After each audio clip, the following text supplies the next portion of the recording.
welcome back. And it's also a welcome back, for after 7 years, the United Nations system in Nigeria has started a gradual return to the UN House, which was attacked by suspected terrorists in 2011. The building, which is located in the diplomatic zone in the nation's capital, is home to all the UN agencies in Nigeria, many of which are still operating from different locations since the attack. At an event to mark the 2018 UN Day, the resident coordinator announced the gradual return to the building, explaining that it represents the cooperation between the UN and the federal government.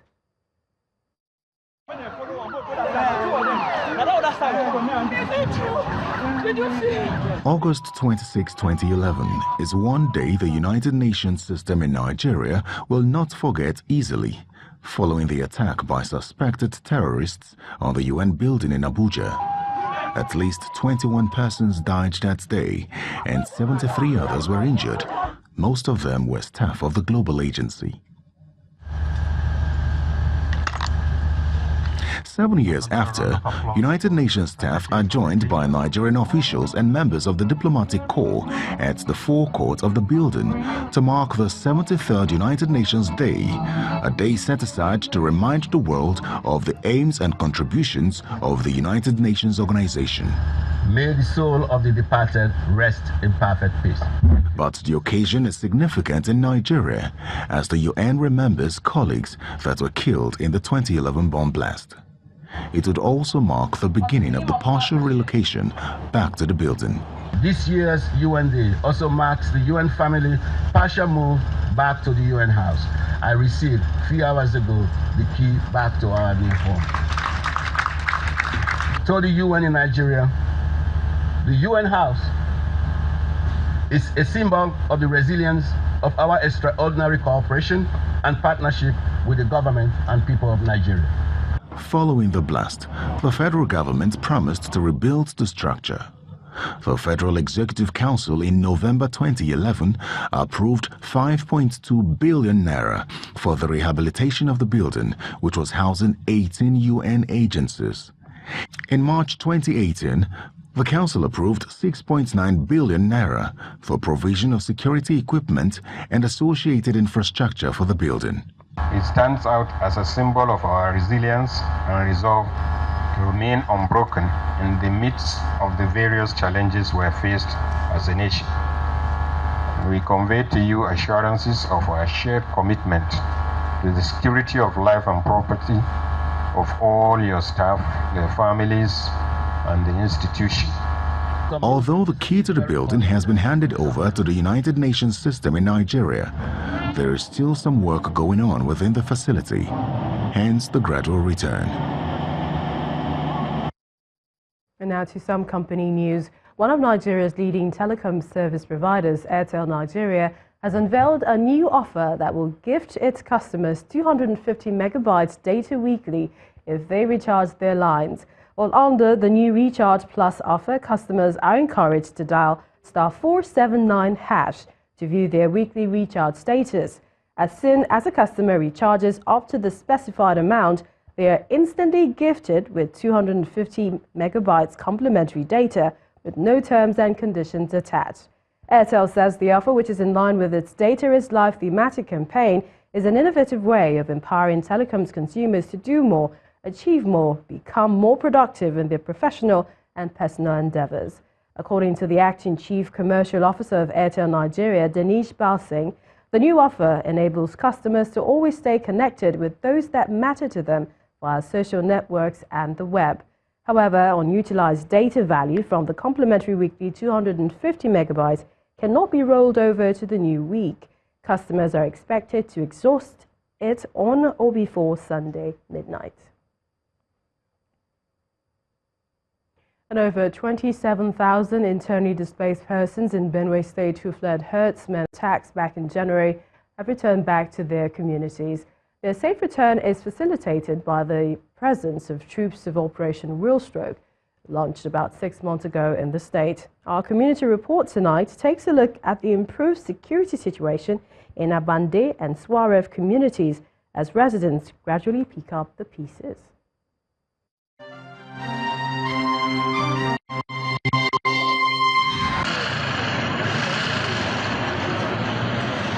Just a few weeks back, this camp in Ayin, Logo local government area of Benue State, was home to over 34,000 internally displaced persons.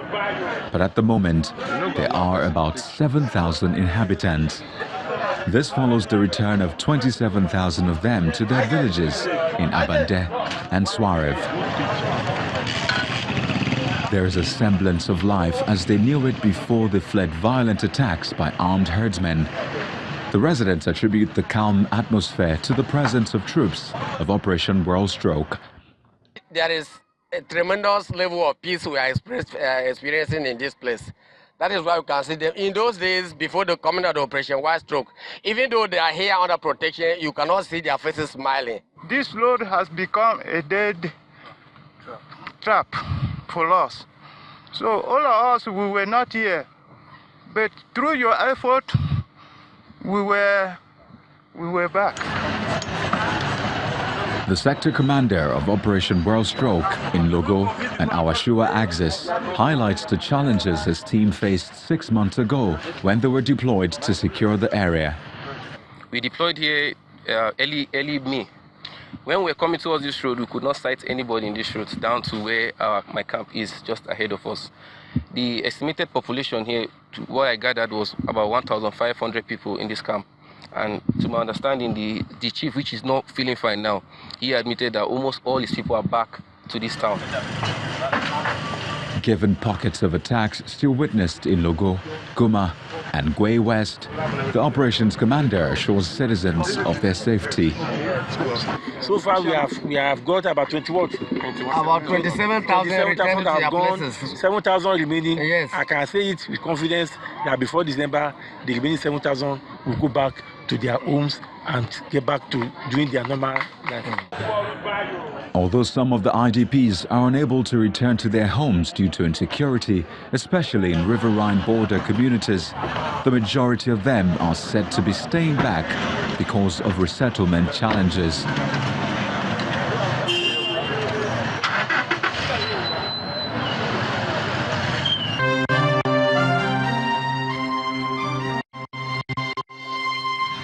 Back to more company news. One of the foremost service providers, MTN Nigeria, has repackaged its one-stop shop to address various customer needs.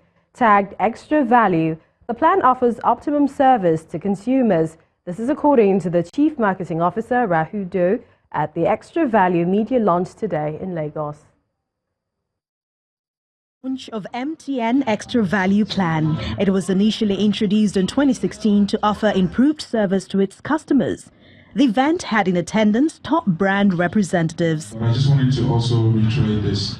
The MTN Extra Value bundle is a feedback mechanism that accommodates challenges of consumers as it offers first-hand exclusive insight in getting more value. What they say is that, we don't want to remember various price points. We just want to remember single price points. In those single price points, I may be a data heavy user or I may be a voice heavy user, but the price point is easy to remember. So one of the enhancements was this, where we have single price points for extra data and extra talk. So let's say for 1,000 Nairas, you can buy a certain amount of data, and for extra data, if you go for extra talk, you can, for the same 1,000 Naira, go for more airtime. The relaunch of MTN Extra Value is a response to the communication behavior of customers and to provide more value to its teaming users. We are so used to our telephone that once we are out of Comunicado for a few hours and we switch on, we get to wherever we're going to. We want to switch on our phone and see it work. I understand the pains that Nigerians go through when they travel abroad and you are looking for a SIM to buy or you are looking for what to do. All you need to do with this package is wherever you get to, just switch on your phone and you start using it. So if you're in Nigeria, your voice and data, you are using it. You are not thinking about the codes for data or something. And if you travel, the same plan you are on, you switch it on and you're using it. You're getting extra value, you're getting more bang for your buck. And that's music to my ears. I'm a data buff, so I love data because I always love to be on Instagram, Facebook, Twitter, and all the other stuff. But to be able to get that as well as voice, I mean, it's perfect. They're not just saying, okay, if you want data, take data alone. alone. They're giving you more, so that's why it's extra value. This all-in-one bundle plan is set to be one-size-fits-all package targeted to provide optimum service and address voice, data and roaming needs. And it's strong net sales for the Guinness brand. Here's Anne Wilder with that story and the rest of the business.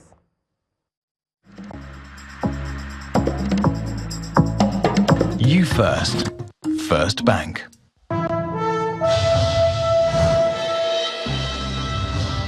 Thank you, Millicent. Welcome to Business News. Despite the challenging business environment right here in Nigeria and a slow, uneven economic recovery, Guinness Nigeria says it has delivered a positive performance with net sales growth of 14% for the year ended June 30, 2018. And that's according to the Chairman Board of Directors of Guinness Nigeria PLC at its 68th annual general meeting in Abuja. Guinness Nigeria was incorporated in 1962 with the building of the Ikeja Brewery, the first Guinness operation outside Ireland and Great Britain. It has strengthened its portfolio brands from luxury brands such as Johnny Walker Blue Label to premium brands such as Guinness, and then to the lowest price brands like locally made spirits and low price beer. This year, shareholders are excited about a net sales growth of 14% and increased profit. You can see from their bottom line moving from 1.9 billion to over 6.7 billion. That's over 250%. I thank the management and task staff for the job well done. The annual general meeting featured the adoption of reports from directors, financial statements for the year, as well as the fixing of directors' remuneration. Managing Director and Chief Executive Officer of the company spoke on the decisions that brought these results. We grew our mix of profitable brands driven by brand Guinness and spirits. We have been able to do water. The Chairman Board of Directors of Guinness Nigeria PLC said despite challenges, the company is still committed to growing the Nigerian economy. Guinness is doing a lot. I mean, you know that about 70% of our raw materials that we use for production actually sourced locally. We have so many farmers that grow sorghum for us, which we put as an input materials for our production. We have two big hospitals for high treatment at the Lagos University Teaching Hospital. We have another one in Onitsha. And apart from that, we have given water to 37 communities in 15 states of the Federation. Regardless of a challenging business environment which inhibits consumer spending power, Guinness Nigeria PLC's adoption of a total beverage alcoholic strategy seems to have paid off for shareholders. Over 261 billion naira, that's the amount lost today at the Nigerian stock market. Short-term investors took advantage of the 4-day consecutive record gain by major blue chip stocks. Let's hear more from Teniola Shiboma.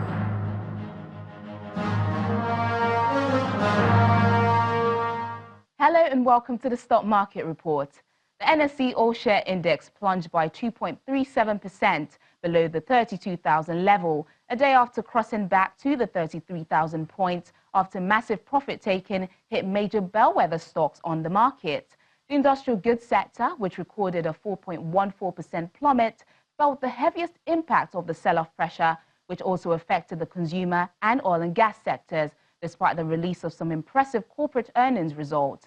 Meanwhile, the price table recorded a positive margin of 17 gainers, led by the shares of Diamond Bank. Transnationwide Express tops a list of 15 losers, while FCMB is the highest contributor to a total of 308.69 million shares traded for Wednesday. That's the Stock Market Report. I'm Teniola Shiboma. Thanks a lot, Teniola. Let's find out what happened on Wall Street and other parts of the markets around the world with the figures.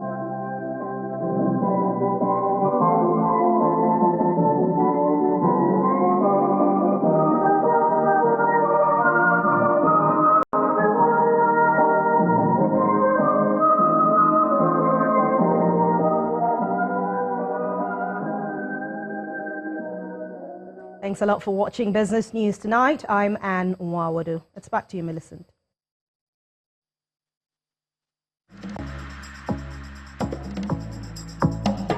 You first. First Bank.